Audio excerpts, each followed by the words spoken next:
When I grow up, I want to be an alcoholic and an artist. Hi, my name is Dee Harris. This is one of the first blogs I had written and posted back in August of 2013.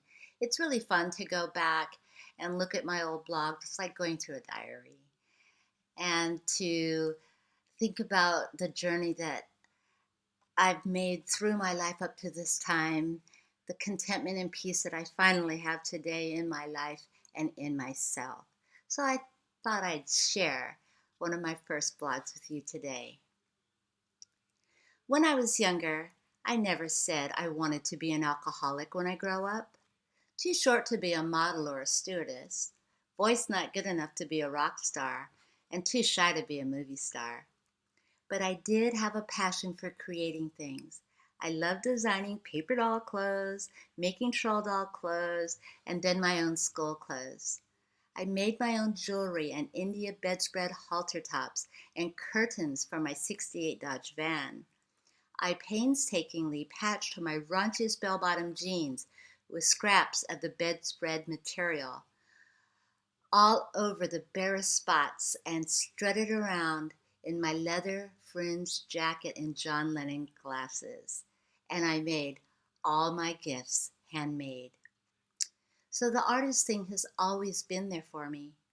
Just didn't realize that the alcoholic thing was there as well until somehow in the 90s I found myself drinking every day, having to drink every day, and realizing I was obsessed with it and my life was in the way of allowing me to do that. Many years have come and gone living that way. As a matter of fact, I can't remember my adult life not living that way.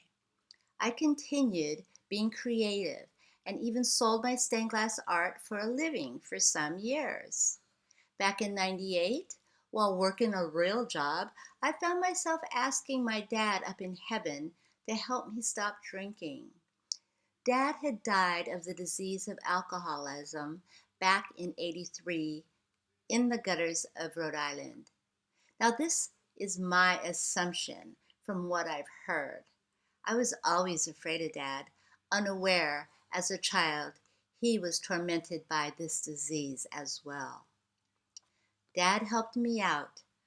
I reached my hand out, swallowed my pride, embarrassment, and shame, went to treatment for 28 days, which was the beginning of a life that now has purpose and meaning. For over 13 years, I was clean. I started out as the poster child for AA, one day at a time. And then, one day at a time, I stopped going to meetings, stopped the contact with the fellowship, stopped giving back what was so freely given to me back when I needed it most. So, after having said, no thank you, I haven't had a drink in over 13 years, I picked up that shot that was left there for me and immediately felt the devil take over me, mind, body, and spirit. The old behavior immediately surfaced. The shame, guilt, disappointment was back. Dad came to my rescue again, and this was at my son's wedding in Puerto Vallarta. I know he was there because my daughter-in-law's cousin, who does readings, felt his tremendously strong presence there. I was shaken. Upon returning home, I sought professional assistance. I was scared. I was scared of me. I didn't want to go back to having no choice about my drinking. My family physician and psychologist encouraged me back into AA, into another new beginning of a life that has even more purpose and more meaning. Had I not relapsed, I wouldn't have started making my AA triangles, and I wouldn't have started selling them to my brothers and sisters in the fellowship. See how the higher power works? See how the promises come true? See how the pieces of the puzzle start to fit together? It's always been my dream to be an artist. My higher power gave me that gift, and now I get to share it.